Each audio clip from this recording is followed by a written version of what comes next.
Graça e paz, amados. Voltando aqui no tema. Quem perverteu quem? Quem perverteu quem? Parte 3. Quem perverteu quem? Parte 3. Vamos tentar explicar tudo direitinho para que haja entendimento. E você vai chegar à sua conclusão. Tá bom? Eu não estou aqui como dono da verdade. Estou aqui para trazer iluminação ao coração de vocês. Agora cabe você estudar, você buscar e ver se realmente o irmão Paulo está ensinando certo ou não, tá bom? Então eu estou aqui para trazer iluminação à sua mente e cabe você buscar, estudar para chegar à sua conclusão de entendimento, tá bom? Vamos prosseguir aqui. E nós estamos falando aqui sobre o bode Azazel, lá de Levítico, capítulo 16, do verso 8 ao 10, que era conduzido pelo povo para o deserto, né? Na cerimônia da expiação, o bode, era feita a expiação do pecado, um bode era feita a expiação do pecado, né? Que era tomado, e então o povo colocava a mão sobre ele, confessando os seus pecados, e então um homem tomava ele pelas mãos, né, numa cordinha, e conduzia ele para o deserto. E largava lá, e esse homem voltava para a sua habitação. E o bode, irmão Paulo? O bode ficava lá até morrer. E isso significava que o pecado estava sendo retirado, era uma simbologia escatológica, né? Uma representação, uma sombra daquilo que haveria de acontecer. E quem é que representava esse bode Azazel, irmão Paulo? Nós já vimos aqui no batismo de Jesus, que Jesus foi batizado por João Batista, né?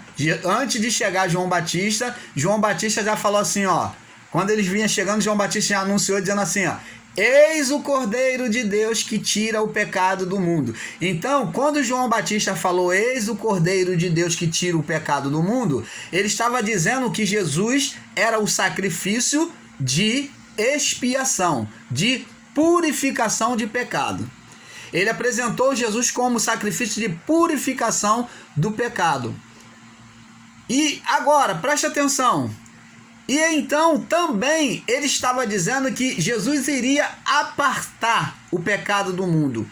Olha, veja que a representação de retirada do pecado é a mesma representação pelo bode Azazel, que era conduzido para o deserto, era retirado do meio do povo. Quando o povo botava a mão sobre ele, confessava todas as suas maledicências, todos os seus pecados ali, e então ele era levado para o deserto para morrer no deserto.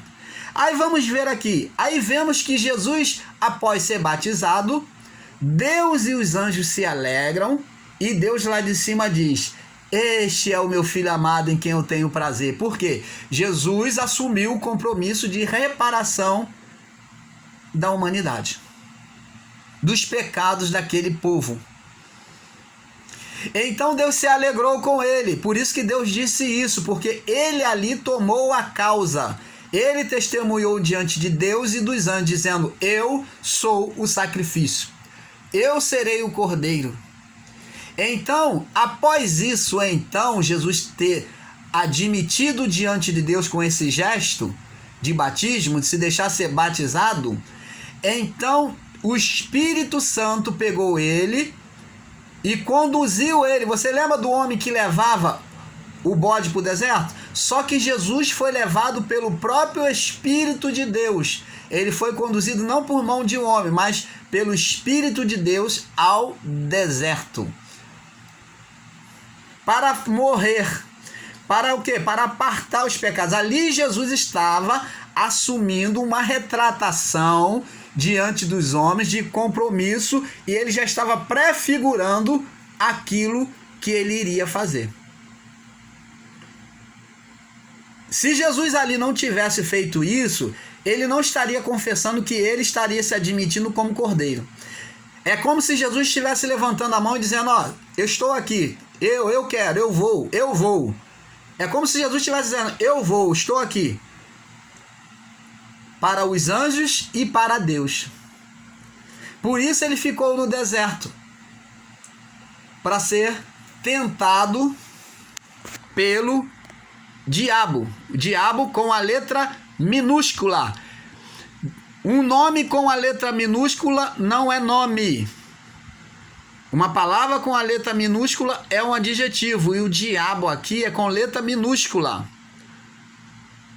Apesar do sistema querer criar um diabo como ser, mas Deus é tão bom que não permitiu a eles colocarem um diabo com letra maiúscula. Porque se tivesse colocado, eles iriam dizer de todas as formas que diabo é um ser. É um nome. Mas diabo é um adjetivo de um estado. Então, é um estado, um adjetivo, uma qualidade. Então, o diabo aqui apresentado foi a carne, a natureza carnal, a natureza do pecado sendo manifesta. Quando Jesus teve fome, a natureza do pecado, a natureza que é a sua carne, que Jesus veio da carne humana, então ele foi 100% Deus e 100% homem. Então ele tinha as duas naturezas, a divina e a humana. A natureza agora humana, quando o seu corpo já está enfraquecido, ela começou a gritar. Ela começou o quê? A querer se rebelar, a querer puxar Jesus para o pecado. Você entende isso, amados? Vamos então agora prosseguir mais adiante. Vamos prosseguir mais adiante. Então eu estive falando aqui que Jesus falou que, para que nós compreendêssemos isso, que o espírito imundo quando sai do homem, porque aquela cultura daquele povo daquela época já sabia que um demônio quando saía de uma pessoa voltava 7 vezes pior. Então Jesus contou para eles, ó, o espírito imundo quando sai do homem, ele é retirado do homem, ele anda por lugares áridos, deserto, procurando repouso. Não achando, ele diz, voltarei para minha casa. E voltando, ele traz 7 piores. Quando ele encontra a casa vazia e ornamentada, ele traz 7 piores. E o último estado da pessoa se torna pior do que o primeiro. Jesus disse isso. Jesus, ele ensinou isso. Aí, né? Em Lucas capítulo 11, verso 24 ao 26. Você pode ler. Vamos ler aqui. Vamos ler aqui agora. Sabemos que o ritual, esse ritual da purificação, quero deixar aqui eu falar de novo, que esse ritual da purificação ainda hoje, pelos judeus, ele ainda é exercido, só que é chamado de festa de Yom Kippur. Virou uma festa, uma tradição deles, agora é uma festa, era um ritual, né, de purificação. Agora virou uma festa da purificação, aonde eles ainda sacrificam o cordeiro, se banham com o sangue do cordeiro, e o outro, o bode, o povo coloca a mão sobre ele ainda e é jogado para o deserto, lá no meio do deserto. O povo judeu ainda faz a festa Yom Kippur, é chamado de Yom Kippur, que é uma festa anual, é onde é a retirada dos pecados, tá bom? Do meio do povo. Esse ritual ainda é feito. Agora eles não só mas consideram ritual, mas fizeram uma festa solene chamada Yom Kippur, tá bom? Vamos aqui. E isso que aconteceu, que Jesus levou os pecados, lá em Isaías, já estava profetizado pelo profeta Isaías. O profeta Isaías profetizou isso.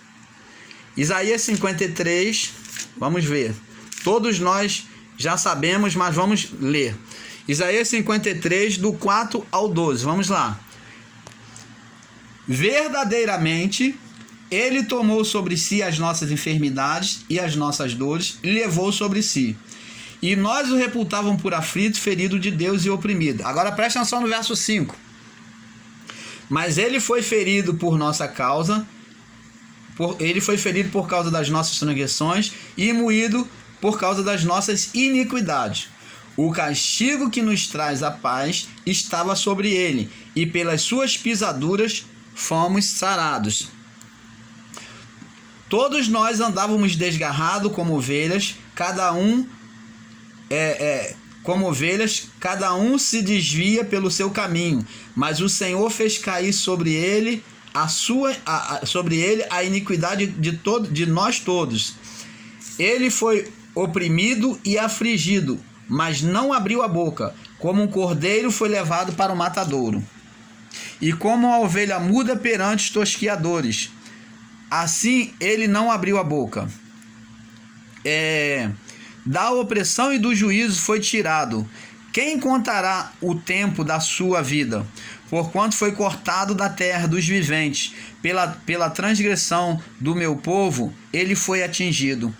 E puseram a sua sepultura com os ímpios, e com o rico na sua morte, ainda que nunca cometeu injustiça, nem houve engano na sua boca. Todavia o Senhor agradou moê-lo, fazê-lo enfermar.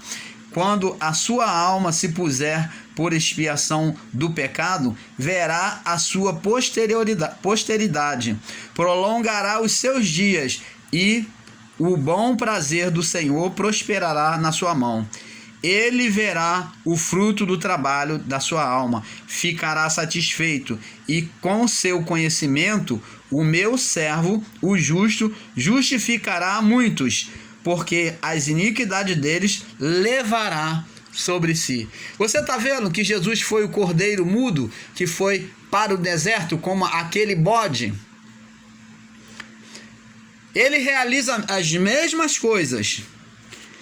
Então, no batismo, Jesus fez isso.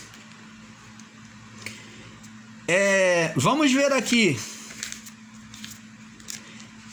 Como pode uma pessoa cheia do Espírito Santo, amados de Deus, como pode uma pessoa cheia do Espírito Santo, ela ser tomada por um espírito, por um demônio? Como pode uma pessoa que está diante dos olhos de Deus e dos anjos, que vieram até ele no deserto e serviu depois do período de jejum no deserto, como pode uma pessoa ter sido tomada por um demônio? Porque o sistema ensina como se Jesus estivesse ali no deserto possesso de demônio.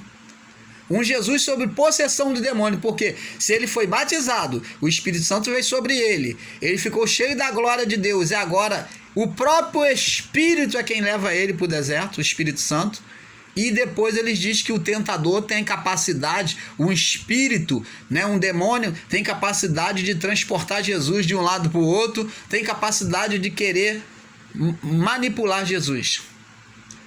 É porque essa informação é totalmente errônea, não procede, porque ali quem duela com Jesus é a própria natureza humana, a natureza dele com a natureza divina. Você entende, amado? Então, abençoados, vamos prosseguir aqui. Temos aqui em Gálatas capítulo 16, vamos aqui, Gálatas capítulo 16, no verso 21, vamos ver aqui. Deixa eu ver se eu acho aqui. Gálatas 16. Não, Gálatas não.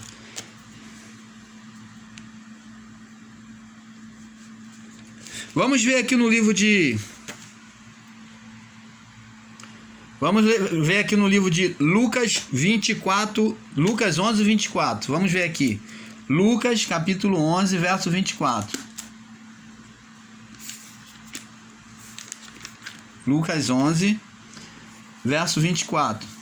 Que Jesus fala, aqui Jesus fala sobre o espírito imundo, né? Que eu já li para vocês. Quando o espírito imundo tem saído do homem, ele anda por lugares secos buscando repouso. E não achando diz, tornarei para minha casa, de onde saí. E tendo achado varrida e ornamentada, então vai e leva consigo outros 7 espíritos piores do que ele. E entrando habitam ali.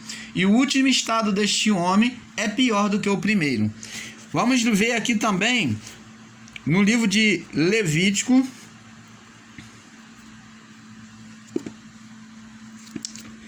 Lucas 10, vamos ler aqui, Lucas 10, já que nós estamos em Lucas, vamos ler Lucas 10, do 17,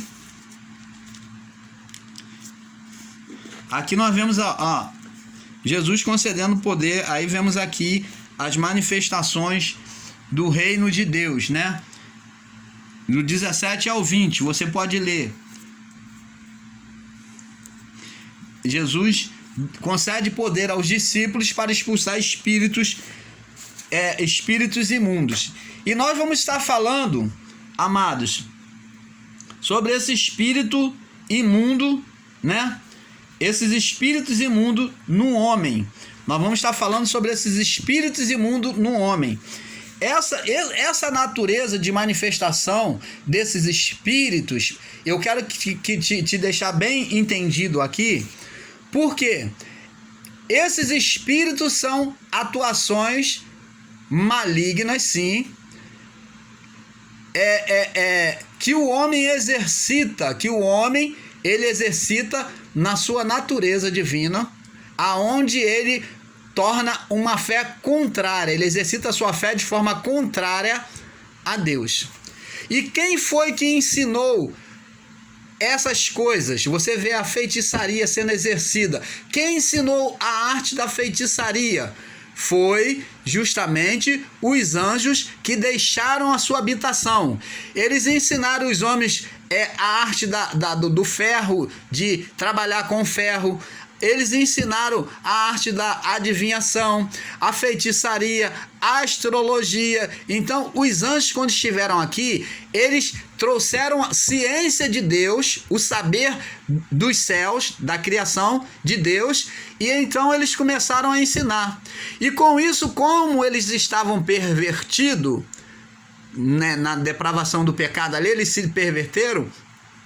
Então eles começaram a ensinar o homem a como mexer sobre as forças ocultas.